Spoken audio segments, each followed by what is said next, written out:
Hello, everybody. This is a very special episode of Politics as Usual, right here with Shane G on the Ethos Media Network. Please make sure you like, you share, and you subscribe for all the latest content. We're reaching our 1 year anniversary, y'all. So, thank you for those of you who have been around for the past 11 months with us. And we're going into 2024 strong, but today, like I said, it's a very special episode. Now, I have a gentleman with me who I've been watching for some years. And, I've definitely seen him on when I first started watching it. I believe they were known as the Fred Hampton leftists. I've been watching his content for a long time, been following him on Twitter, X, whatever you call it, Instagram, things like that. So, I definitely feel like this is an important conversation because there's a lot of people like us out here. And it's important, that our voices are unified, and it's important that people see us. So with all of that said, I have Mr. James Fauntleroy in the building. How are you today, sir? Hey, good to be here, and happy 1 year anniversary to you as well. Hey, I definitely appreciate that. Thank you. You know how the YouTube grind can be, it can be easy to get discouraged, so. Of course. Definitely. But so tell us a little bit about yourself, man. How did you get your start? We'll start with YouTube at first. How did you first get started with, Fred Hampton leftists, and you guys actually rebranded, right? What's the new name? Yeah, sure. So it all started with there's once was a young man named James. So I had some political thoughts that I've been putting out there ever since I joined Twitter. I've been on Twitter for quite some years, but I really wasn't invested into it until about 2018 or so, when I was following the Florida gubernatorial elections. And so I started hearing about underpinnings of different policies like Medicare for All. And so I was looking at the Andrew Gillum campaign, if anybody remembers that was going on. And so during the primaries, the Florida primaries for the gubernatorial campaign, Andrew Gillum was actually endorsed by Senator Bernie Sanders at the time. And so it was looking like Andrew Gillum was going to be a progressive Democratic governor for Florida, which was exciting, especially to a lot of people on the left. But once Andrew Gillum clinched a nomination in Florida, he pivoted and got endorsements from people like Hillary Clinton. Now, if anybody knows, Hillary Clinton is a horrible person. If anybody knows that somebody like myself on the left considers her to be just as horrible as people of the likes of Donald Trump, Barack Obama, and George W. Bush. So from seeing that, I started expanding in my political knowledge, especially veering more towards the left. After a while, I started making my voice known more, growing in popularity on Twitter. And so there was a couple of people that actually saw my viewpoints and wanted to invite me on their show in order to put my thoughts out there more. And so these were people like Nick Cruz, also people know him as Socialist MMA. You had CJ, also known as Compton J. You had Rome, who does the Tour for the Poor. And then there was a couple of other people who were also invited. You had RJ and then Jackie as well, former FHL members. And so there was a program called the Black Rose Brigade.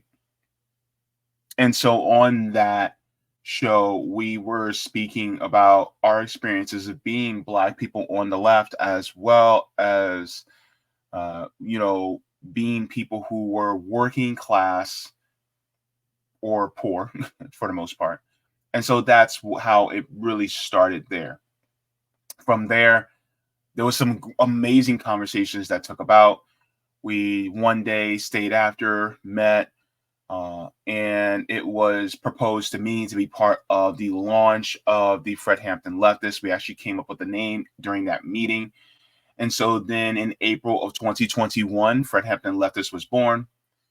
And so there was a fever that we felt. There was a hunger that we felt for not just a network that was on the left, that was truly on the left, but there was also a hunger for Black people on the left that really wanted to embody the same bravery, the same discipline as someone like a Fred Hampton or a Bobby Seale or an Asada Shakur or Angela Davis. And there were few people here and there, but it wasn't as wide as a lot of people would like. And so in a sense, we carved out a lane for ourselves. And so by carving out that lane, because we really didn't see it, that's how FHL and then in turn now RBN was born. And so it was a great way to put ourselves out there. And in the span of that time, there was a lot of lessons that were learned. There was a lot of growth in that period. And so for somebody like myself, I started my channel truly officially doing politics in November of 2021.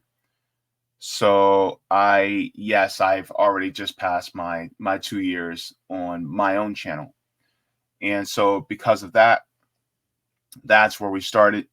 And I've grown further to the left, the more understanding that I have had in the political sphere, and realizing that all politics is local and all politics affects every single facet of your life. So that's how I grew from being somewhat what you would consider a kind of lefty liberal that wasn't really political, into now being a full-blown commie. So basically that's it. Okay. So for me, I remember very specific incidents in my life to where that led me to today. So the first person I was able to vote for, Barack Obama. And at the time was not very politically aware, didn't really know, beyond what they taught in schools, what like the functions of government were and things like that, right? How much power they really had, things like that. All I knew was what I was taught: Republicans bad, Democrats good, right? That's all I knew. And Black people. And I was gonna say, and I'll keep it real, I wanted to see a Black president. That was it, like for me. I know a lot of people won't admit that. I'm like, a lot of people won't admit that. I'll admit it. I wanted to see a Black president. So that was pretty much it. Now, my thing is, don't be ashamed of that, because the thing is that a lot of us wanted to see that. It just so happens that he was saying a lot of the right things at the right time. Right. And right. I'm gonna be real, and I'll be the first to admit when it actually happened. And being as religious that I was growing up, we were taught to be politically neutral. So even for me, as somebody that was politically neutral at the time, this was massive. And on the night of him winning the election, I literally started to cry, because I never thought I would see it in my lifetime. So do not feel bad. There's a lot of us were, swept up under the guise of, oh my God, this is a first. Yeah. And now I'm a Black president. Definitely. And you hadn't seen it in mainstream media. So many people get behind one person. And I don't mean just, the news and stuff. I mean rappers, Jeezy song, My President is Black. We played that song on repeat the night that he got elected. I was in college, I remember at the time. So, we ended up throwing a party that night and all that kind of stuff. But, that aside, like pretty much that was my first introduction into politics, sort of, was just being able to vote. Fast forward, I live in Arizona now. I moved to Arizona in 2012. And so the year that Mike Brown got killed, that was sort of the spark that sparked it all, because I was living with a gentleman at the time. I had some roommates and he was like our landlord, right? But he lived in the house too. So great guy, but very right wing. You know what I mean? Very, very Republican. So we were discussing the Mike Brown case one day, whether the police were were legally in the right or not, because his whole thing was, I'm not saying that I'm happy Mike Brown's dead or anything like that. What I'm saying is, from a legal standpoint, if you look at all the evidence, the police officer was justified. And I disagreed with that. And then it just sort of grew into other political conversations that I couldn't necessarily properly articulate myself on, but he was great at it. You know, he was great at articulating his right wing arguments, you know, and he said it in a way that made sense, but just I felt like that can't be right. You know what I mean? Like, so that is ultimately what sort of started it, you know. So it started with me watching people like Kyle Kalinske, watching the Young Turks at the time when Jimmy Dore was over there, and you know their cast was a little bit different pre the Bernie election, you know. So that was where I started kind of being able to formulate my debates based on what I was feeling already. But now it's like, okay, now I have concrete things that I can say to sort of prove my point. You know, and then 2016 happens. You know, I was heavy on the Bernie train. I saw in real time how they screwed him over.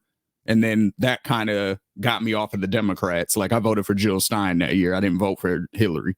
And then, you know, so that was sort of what led me to this point, basically, you know, and then the more information you get, the more you look into things, you realize how many actual lies are out there and all of that kind of stuff. So that was my journey. But for you, was there, would you say that there was a specific moment where, or a specific incident or issue or anything like that that sort of led you down the path, or was it just what was going on in Florida at the time? Well, when it comes to leading me down the path, it was really post, not even post 2020 election. It was post Bernie dropping out. Right when Bernie dropped out, that's when I said to myself, I'm not voting for any Democrat. Yeah. Because I saw the way they cheated Bernie. Now, if you remember very closely about what happened during the Democratic primaries, it was one of the final debates. This was before Pete Buttigieg and, oh my God, what's her name? Amy Klobuchar. Yeah, Amy Klobuchar. Before Pete Buttigieg, Amy Klobuchar, and Elizabeth Warren, before they all dropped out, there was a question that was asked amongst all of the presidential candidates.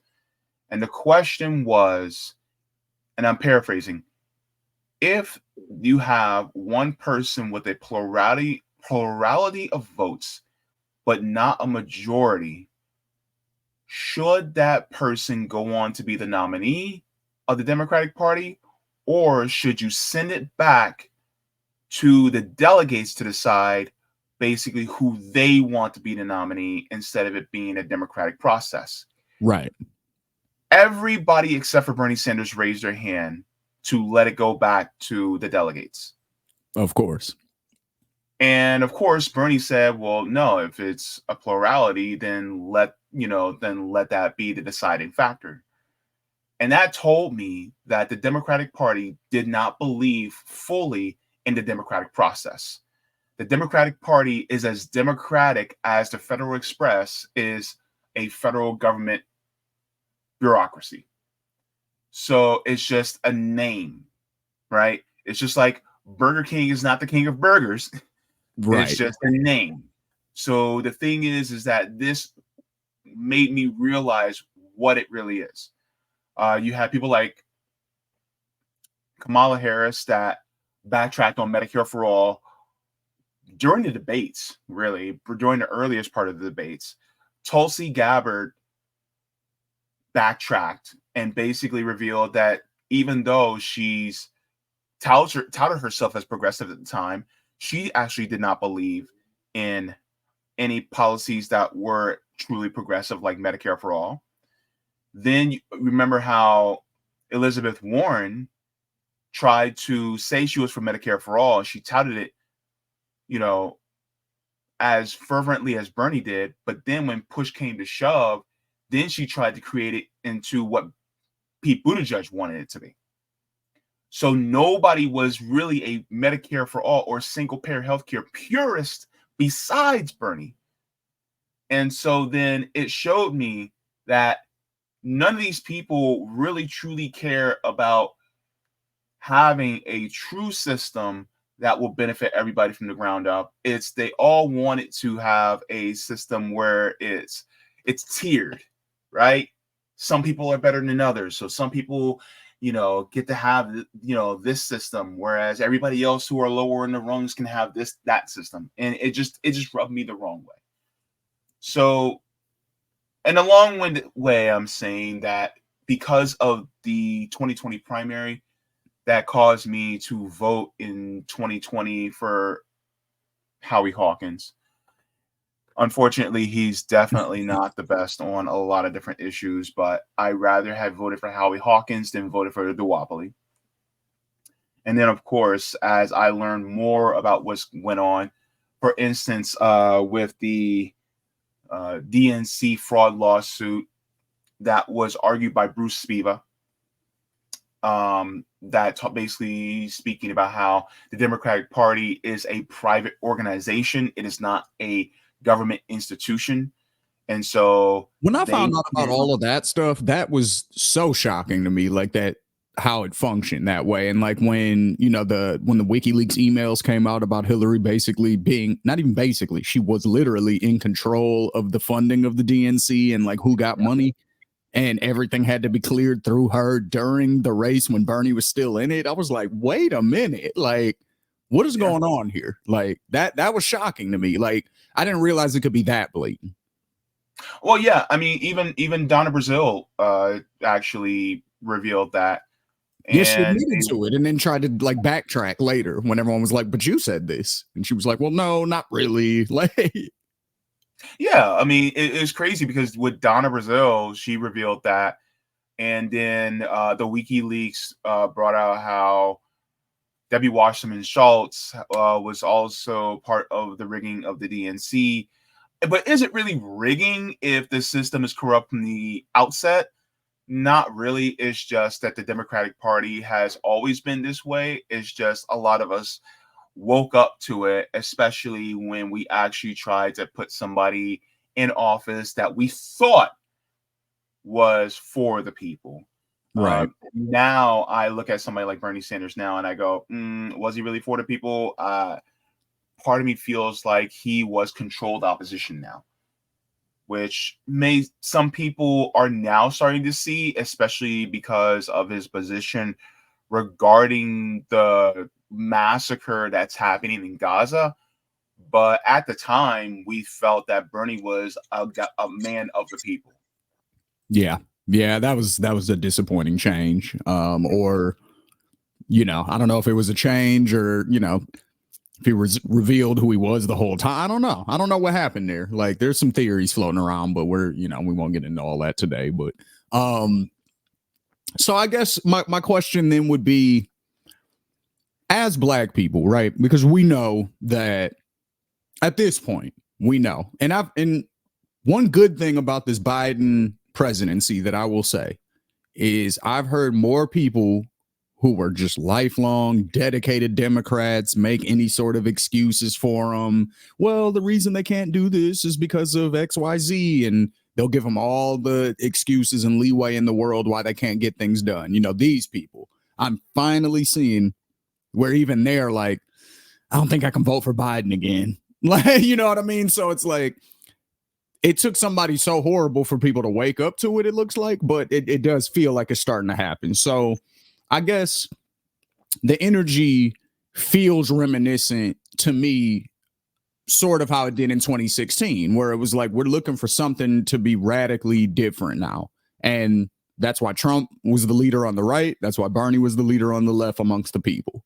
So I feel like that thing is in the air again. Do you agree? And if so, what do you think we should do with that energy? Because there's not a Bernie, so to speak, on the left right now.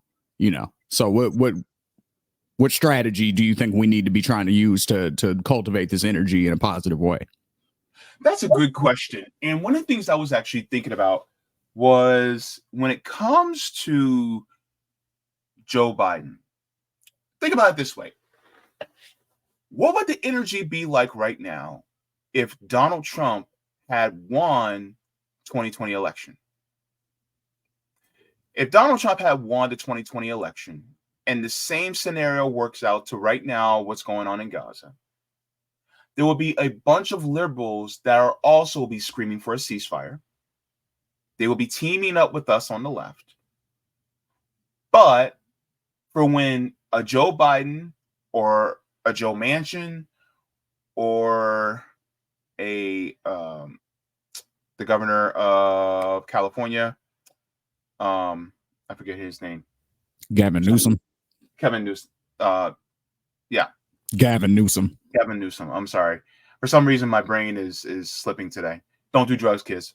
So one of the things, it could be a Gavin Newsom, but they will be making excuses of why we need to vote for these people, why we need to vote for Kamala Harris, why we need to vote for Gavin Newsom, why we need to vote for a Marianne Williamson, right? They would be making excuses for that and saying that.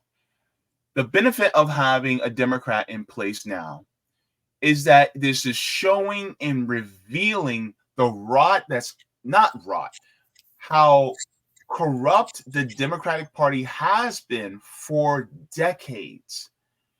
And so now this is a benefit because everybody would have been asleep. Yeah. Everybody has been asleep ever since Joe Biden came in. Well, by everybody, It happens every time a Democrat's in. We saw it, like, looking back in history, it happened with Obama also. It was the same thing. People got comfortable. And that's why he was able to bomb the Middle East more than George Bush was, which is insane when you really think about it, because everyone was so mad at Bush for starting those wars and for bombing them and, you know, all of this stuff. But Obama did it way worse. Nobody really said anything. And that's because he's a Democrat. Absolutely. And so if Donald Trump had been in office, they would have been lax when it comes to the 2024 election. But because Joe Biden's now doing all the horrible things and he's now known as the moniker of Genocide Joe, now people are going, wow, I don't think I can ever vote for Joe Biden. But here's the thing. I wanted to go further than that. I wanted to go further than, oh, I will never vote for Joe Biden. I want it to be, I will never vote for another Democrat. Right. Right. Now, how do we get people there? I guess is my question. How do we, because I show people, you know, when I tell people these statistics, a lot of times they're flabbergasted. They have no idea. When I tell them, you know, Obama bombed the Middle East more than George Bush, they're like, what? Nah, no way. Not Obama. They're fooled by his personality traits almost. And that almost gets blanketed with overall Democrat party politics. So, like, how do we fight that? You have to get them out of the mindset that voting is the only way that you're going to change the country. Okay. Our revolutionary ancestors knew that just voting alone didn't do crap. This is why you had people like the Southern Christian Leadership Conference with Dr. Martin Luther King Jr., you had people like Fannie Lou Hamer. You had Malcolm X. You had the early, you know, workings of people like Kwame Ture. You had so many different people who were working that were doing actions on the ground in conjunction with the political process that they were able to make changes happen. The problem is that the powers that be also knew that. Right. And so how do you neuter a poor and working class from actually wielding their power? Our power is when our feet is in the streets. And so what they did instead was, oh, just vote. We got the Voting Rights Act of 1964. We got all these different things done. It was through voting. And that's it. And you guys don't need to do much more than that. And so rewriting history pretty much is what they did. Yeah, that's what I was going to say. They just rewrote the history of what actually took place. Yeah. Okay. And so, and the crazy part is, and then they'll also say, well, you know, Dr. King, he did it non-violently. And the crazy part is, yeah, he did it non-violently, but he still got shot. Right? Right. Just because he didn't Exactly. That wasn't a nonviolent movement. That was a him not committing violence movement and his people Yes. not committing violence. There was plenty of violence. Mhm. And just the interesting point that Kwame Ture, and remember, Kwame Ture marched with Dr. King. Kwame Ture said that Dr. King confused nonviolence as a principle with nonviolence as a strategy. So, nonviolence can be used as a strategy to show the savagery of your opponent. To show, Yes. look, they're beating me up. See what they're doing. But it gets to a point where you have to let them know, hey, you can play with your mama, but don't play with us. Right. So that's the people where the Black Panthers came in, because they said, play with your mama, don't play with us. So this is why they were patrolling their streets and keeping it safe with assault rifles. Mm-hmm. They were feeding the kids and the people of the neighborhoods for free. They were doing medical programs that also help keep the health of the Black community up. They were sending people to prisons to help visit their loved ones, to keep the morale of the people who are in prison, because of the prison industrial complex and the way the government was working and taking a whole bunch of Black people and putting us back into slavery.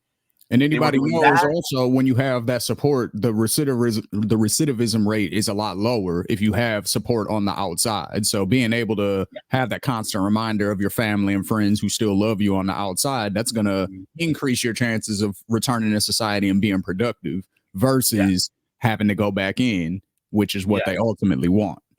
And this is what made the Black Panther Party so dangerous, is the fact that they were making what some people coin as good trouble.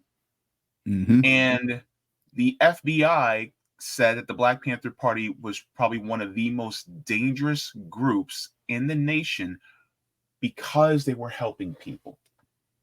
They weren't violent. They weren't committing atrocities against people. None of that was being done. The fact is that if you feed kids for free, that's seen as dangerous.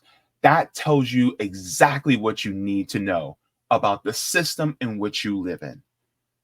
That feeding children is dangerous. Giving people healthcare is dangerous. And they Baby, convince people of it. that's how you make yourself dangerous in this country, is you actually do things that the government won't do. Right. It's not that they can't do it, it's that they won't do it. And you Exactly. make a system that is anathema to the capitalist system in which we live, that makes it so that people realize, oh, they just don't want to give us healthcare. They just don't want to give us housing. They just don't want to give us education, because they want to keep us at this level so that we are exploitable. That's what it is. And then once people start to Exploitable realize and that, expendable. expendable too, yes.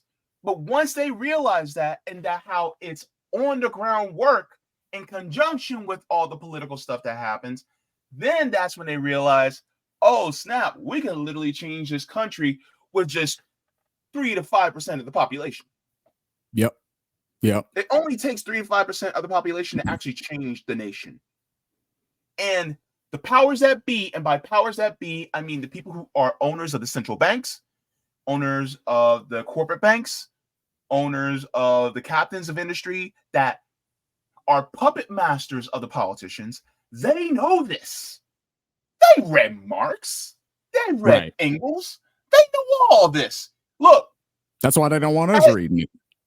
Yeah, it's just like for all those who are religious, you know how it says that the devil also knows scripture? Guess what? There you go. The billionaires know scripture. There you go. The billionaires know exactly what communism is. They know that it's not when the government does stuff. They know all this. They know it's actually when the workers own the means of production and make it so that there's no particular class above each other. They know all this. And so this is one of the reasons why people like myself are considered to be some of the most dangerous people on earth to them. Because this means that we're actually true Democrats. And a true Democrat is somebody that wants to expand democracy, not just in the political process, but also to the workplace. Yeah. as Yeah. well. Yeah. Yeah. So, They can't have that. They definitely can't have that, yeah. you know. But to answer your question more thoroughly is how do we get this is by waking people up to their class consciousness, by have them building community with one another, by in pushing mutual aid and actually doing for one another on the ground because they want us to stay divided. That's one of the benefits of having ourselves constantly on social media, by us, constantly like the gender wars in the black community, things like that. They want us to remain divided so that they can exploit us because a house divided cannot stand. So when it comes to those of us who are black, especially, we need to come together as far as getting to know one another. And like I said before, if you're a black person, right, and you consider yourself somewhat conservative, right, I want you to do me a favor. I want you to get to know some black LGBTQ folks. I want you to get to know some black Muslims. I want you to get to know some black neurodivergent people, right? If you're somebody that is liberal, go ahead, meet some people who are conservative, talk to them, see where they're at, and then listen to what their concerns are and try to build a rapport according to the concerns. And if you know an answer to their concerns that doesn't involve keeping the system in place, shoot it by them and see what they think. Because now you're answering their concerns with a solution. And so I think that's one of the ways that we can do it is by doing what worked, by making the Black Panther Party so dangerous, by making people like Malcolm X so dangerous, by making people, like Kwame Ture so dangerous, is by actually listening and loving your neighbor. I think that's one of the best ways. Hell, that's why they killed Jesus. So you brought up a few interesting points that I wanted to touch on. There was two things specifically. Sure. So one, and it's the first thing is a little bit more what you were just talking about, and I just want you to elaborate on that a little bit more. As somebody who fits under what I would say a different, for the lack of a better term, identities, right? For me, I'm a straight black man in America. You know what I mean? So that's my characteristics, for somebody else that might be different. Obviously we know that these issues are important, as far as dealing with issues of marginalized groups, things like that.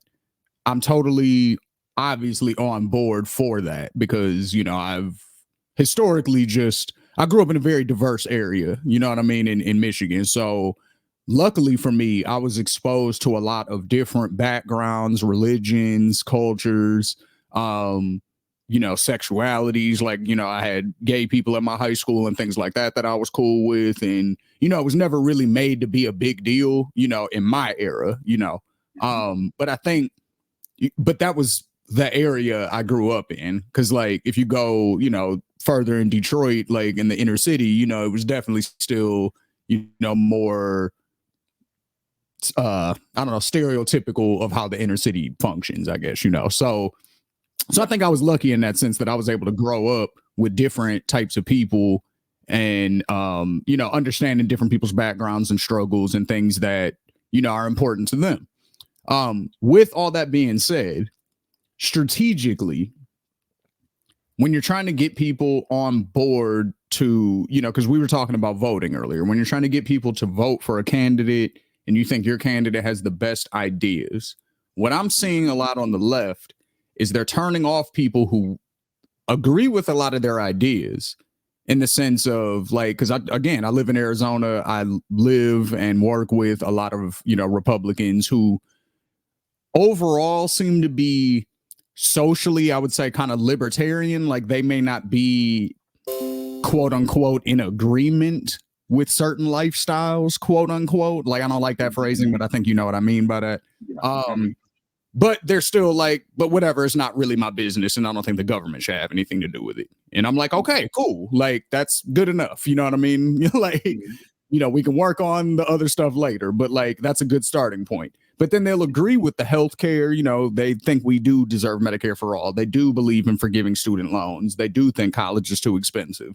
They think rent's too expensive. They think wages should be kept up with inflation. All of the economic things that lefties tend to fight for, they tend to be in agreement with, especially when you just kind of break down the idea of how it actually would work. Sure.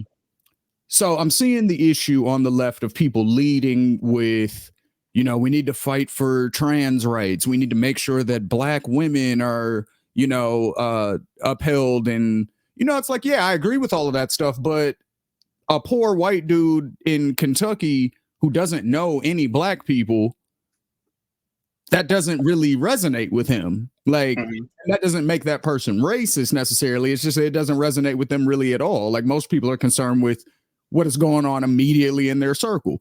So I guess my question is, how do we approach what has been labeled identity politics in a real way to where we can make sure that those groups' concerns feel like they're being met, but without alienating people's votes who we actually need if we want to see real power in government? You connected to class. The thing is that a poor Black woman in Minnesota is poor and Black, and a woman is connected to class, because that's the way the system operates. And so this has to get to a point where a lot of white people need to realize that it's just like the old adage goes, nobody's free until we're all free, right? But if you're seeing that somebody advocating for rights of another marginalized group and it doesn't affect you, this is where solidarity comes in, because solidarity is really standing with people even if it doesn't directly affect you. Because ultimately, when they do better, everybody else will do better too. Connecting it to class shows that, and this is why I say getting to know other people of different communities, so that you see yourself within them. When it comes to someone like, for instance, Dr. Cornel West, who's running as an independent right now, he will talk about white supremacy as an issue. Right. But the thing is that white supremacy is also connected to class, which keeps us as a lower class citizen, those of us who are Black. And so when white people realize this comes to an effect where it's like, oh, well, they're trying to use us as scapegoats, or they're trying to use white people as almost like a buffer between the upper classes to keep the Black people in a lower class, so that they can keep us both down. So it's almost like that in-between layer, right? These are white people, then you have the higher classes, and you have Black people in the lower classes. And a lot of white people are in a position where, man, my life sucks, but I'm not Black. And I'm glad you said that, because I think as a whole, the conversation around white privilege, essentially, that's sort of what you're getting at, has been really lost, specifically because of the word privilege. This is what I've run across, and you give me your thoughts on it. When white people hear the word white privilege, they equate it with money. That is their first thought. They equate it with money instantly. So that's why so many of them will go, well, I grew up poor, so where was my privilege at? we don't do a good enough of a job of explaining. No, it's when you're driving down the street. Are you worried about getting pulled over for absolutely no reason? I am. That's where the privilege comes in. Are you worried about when you're at the store, getting followed around to make sure that you're not stealing? I don't know if you've ever dealt with that. I have. So that's where the privilege comes in. It's these things. It's these little incidental things that just kind of remind you every day that you're not the same, quote unquote. That's Look, but go ahead. Go ahead. well, I'll put it this way: if you're white and the word privilege actually bothers you, then change the word to white advantage, because that's what it is. It's an advantage in a system where you're seen as acceptable within society. You're the default. You're the default. And the thing is that it has expanded. Whiteness has expanded, because back then, if you were Irish or Italian, you weren't seen as white. And now, if you're Irish or Italian, you're white.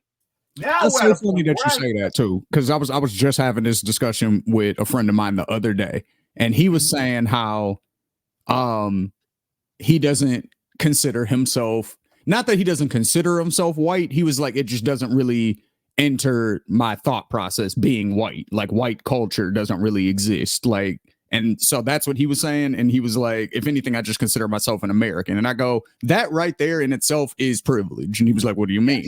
I was like, I'm African American or Black American. I can't just be American. Hispanics are Mexican American, or you know what I mean? Like, everyone else has to have an asterisk. White people get to just be American. Yeah. And that's why I call them European Americans now. But because if I have to have an asterisk, you have to have an asterisk. And if I have to have an asterisk, right? Even though my family literally helped build this country, then your family also has to have an asterisk too. Because the only people that shouldn't have to have an asterisk are people who are indigenous to this country. Yep. They shouldn't have to. And even so when I look at people who are of the Lakota Nation or the Ocoee Nation or the Sioux Nation, those people are just American to me. Yep. But one of the things that I was also wanting to bring out too was that we're now in an inflection point where now Jewish people are now just white. They're no longer a subset. Because if you stop a Jewish person, if a police stops a Jewish person, they're not necessarily going to know they're Jewish unless, number one, they look at their last name or they have some features that are indicative of being Jewish. So there's a lot of Jewish people who were Jewish that I didn't know. Like, I had no idea that Marianne Williamson was Jewish until she said it. Right, right. That being said, that now we're in a period where even Jewish is just white. And so when it comes to the white advantage that a lot of white people have, this is why having solidarity with other people of other classes is so important, because you realize that you are being used. You are a pawn for the upper classes to keep us all down. And so once you realize that, then you start to go, well, if Black people have their liberation, it's great for me.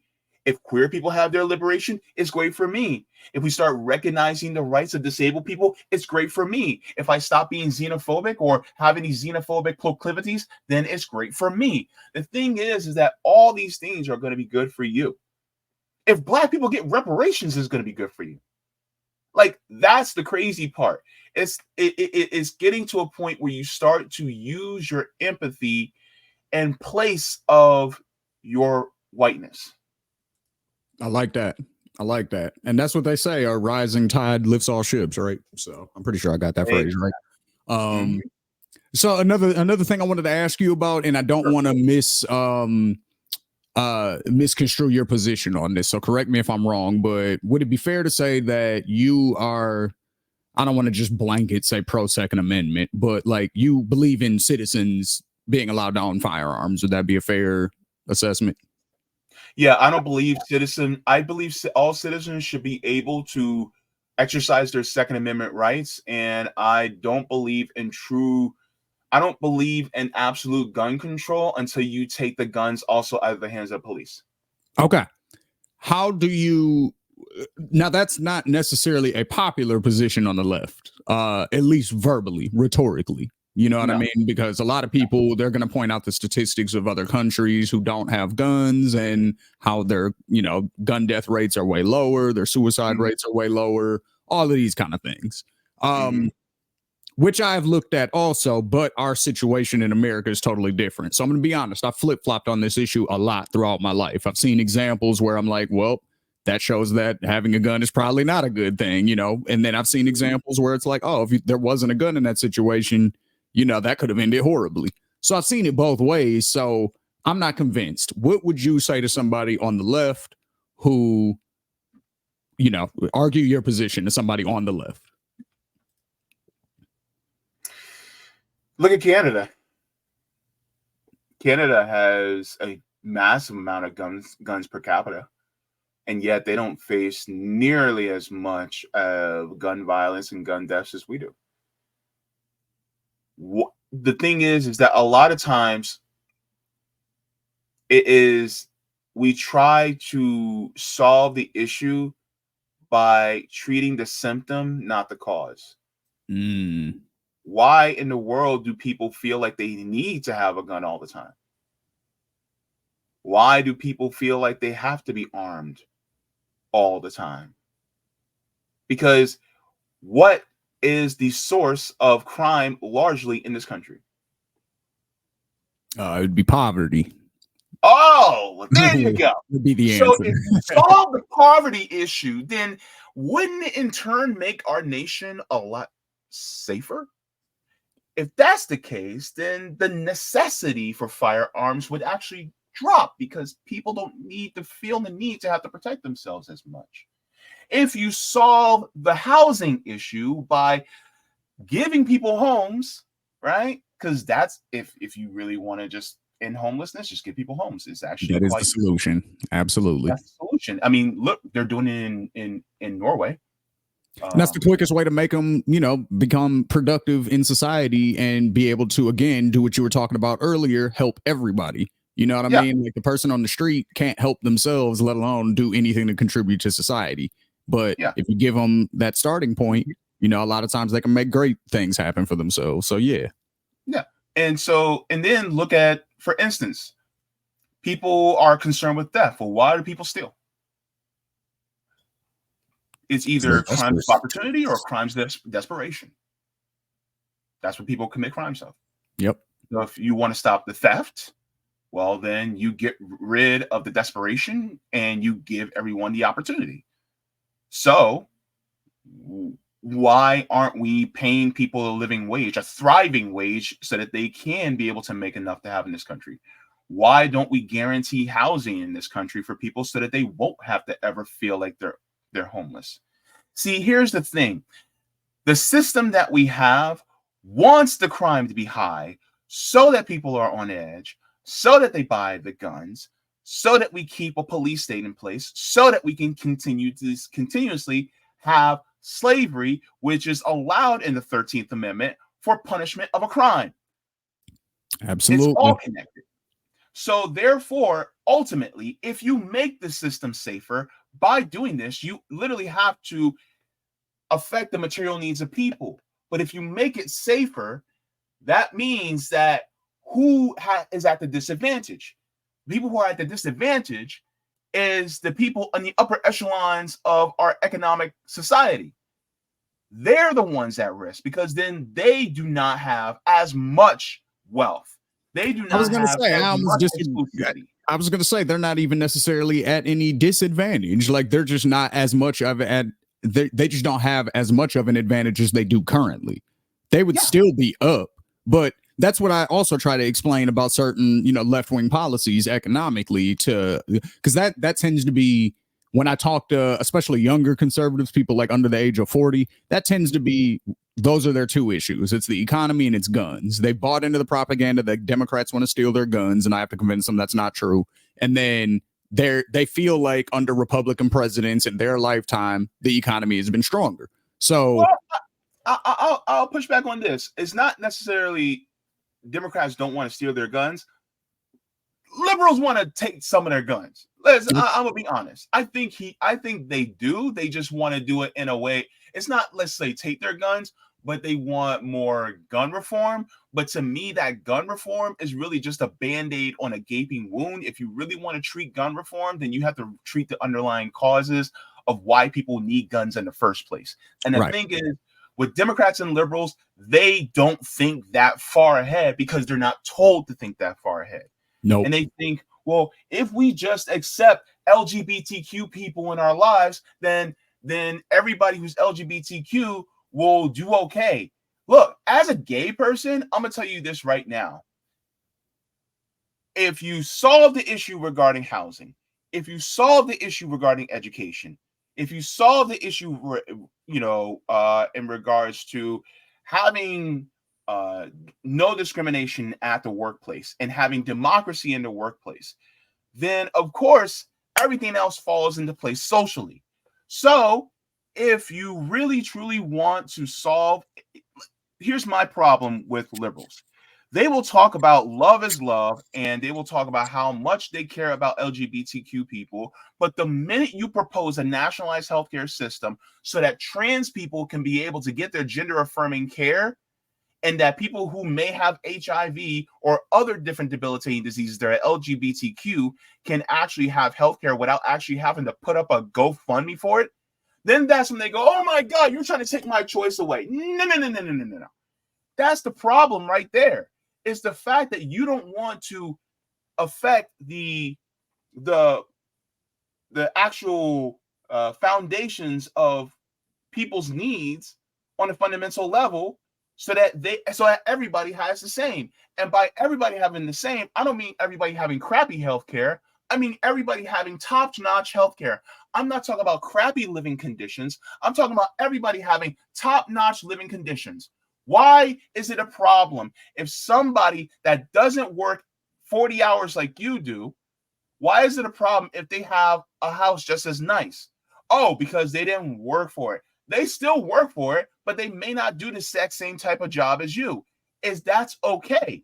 Because the thing is that as long as they have a decent standard of living, all right, fine. Why is that a problem? Because you want to feel better than everybody else. And the thing is that, number one, nobody should really be having to work this much. By the way, because we have so much wealth in this country. And I refuse to think that somebody like Jeff Bezos or Elon Musk works so much more in this country that they can have so much more than everybody else. In fact, they don't. And in fact, there are many people who are impoverished, who are homeless, that work more than Jeff Bezos, more than Elon Musk, more than Bill Gates. But yet they don't get it. They don't live lavishly, right? My mama worked harder than they did. Right. And yet she can't even afford to live her own. So with that being the case, then I think that it's okay for everybody to at least have a very decent standard of living across the board. Now, if you want to do a little bit extra, all right, fine. You can have a little bit of extra, but not to the point where you have so much more than others that it takes away from the very marginalized people that you claim to want to be for. And now by me and you, I mean, I'm talking about liberals and Democrats. No, definitely. The thing is that if conservatives really want to change this issue, then they also need to realize that it's the system that's the problem, not a moral failing. Because I'm that's starting to the see problem. more of that. A lot of times they'll claim to God, but yet they will forget some of the scripture that talks about treating your neighbor from a foreign land as your own.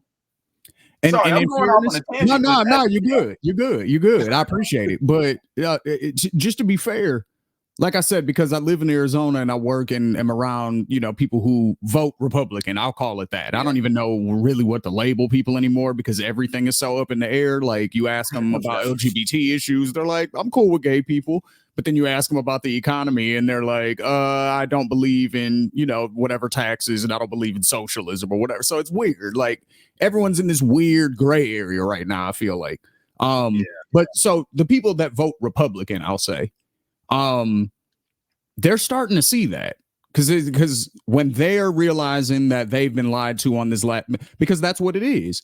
they believe in they really do believe in the if you work hard you'll be rewarded for it system. They really feel like that's real.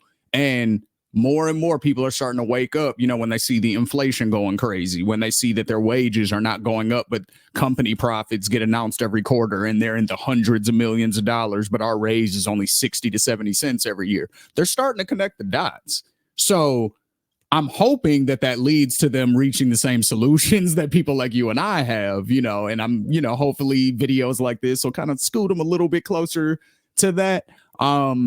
Because that's overall my goal, because I do think, on one hand, like I said, where we understand marginalized groups, their needs, and wanting to take care of those needs. We also know, it seems like, how to strategize it to get other people who that's not their focus necessarily on board. If you have Medicare for all for everybody, that includes trans people, gay people, lesbians, bisexuals, and everybody else in the that includes Black people, that includes Asian people, it includes everybody. So you're gonna help those groups that you want. Free college, same thing. All of these things, forgiving student debt, it's gonna help all of these groups that you want to help. But it will also help the people without alienating them also, potentially. And then you can bring them around later. When people are not starving, they're a lot more willing to listen and hear you out.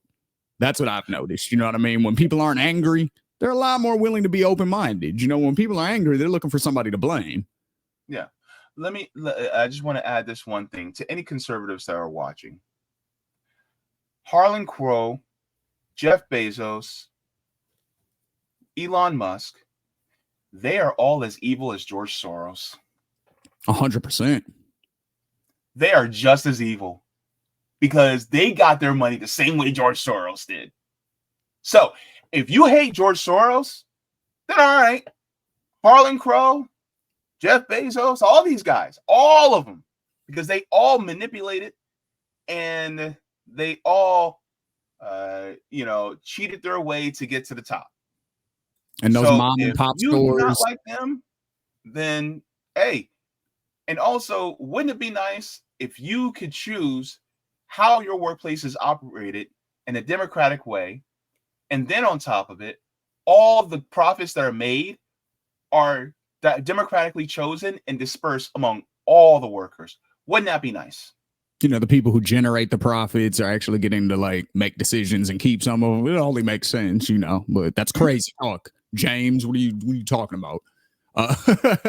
Man, I appreciate your time, man. What are the last words that you want to leave with my audience? Where can they find you?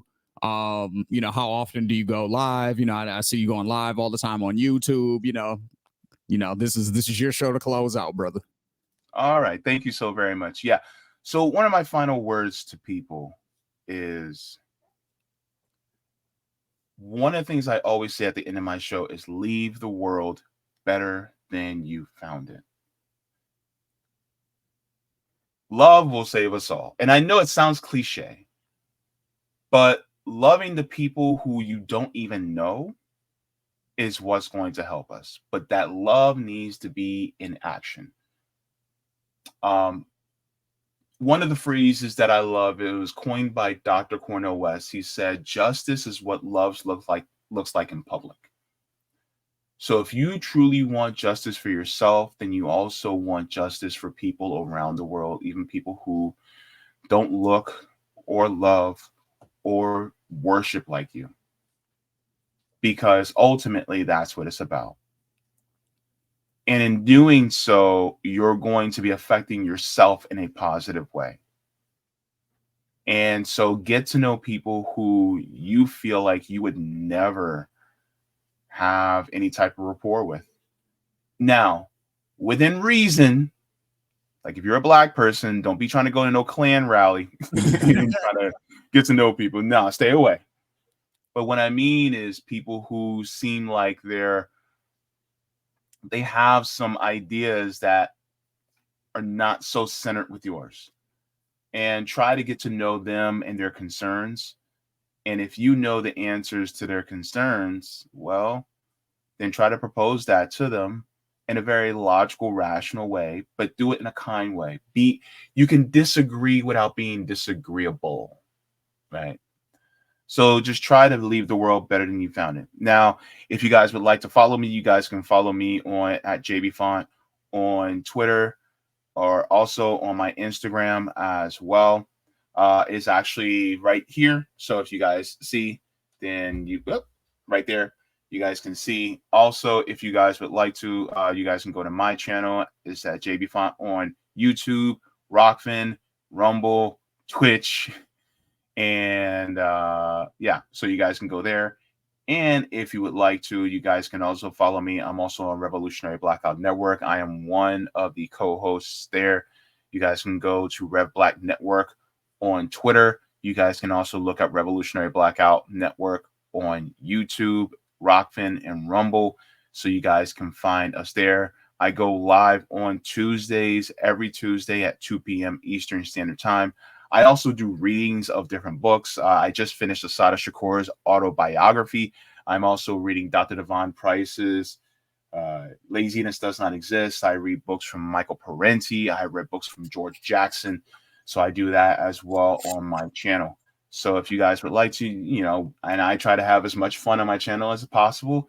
So come on down and don't be afraid to say hi. So yeah. Thank you. So, and I also have a Substack called on jbfont.substack.com where I also write articles on there as well.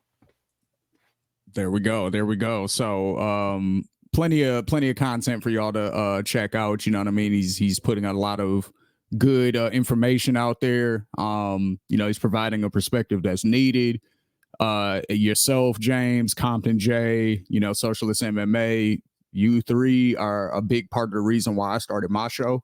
So I just want to say thank you for, being some of the people that kind of showed me what it looks like, you know what I mean, for black lefties to be out there being outspoken, going against the grain and telling the truth. So I just want to say thank you for everything you've been doing. Keep going. Congratulations on your 2 years of your channel as well. Thank you. And yeah, man, we'll have to do this again sometime, man. I definitely appreciate you coming on. Thank you so very much for having me. And by the way, guys, don't forget to subscribe to this channel and make sure to leave a like. There it is. This is Shane G. This is Politics as Usual right here on the Ethos Media Network. Like James said, make sure you like, you share, and you subscribe for all the latest content. And I'll be back next week. Take it easy.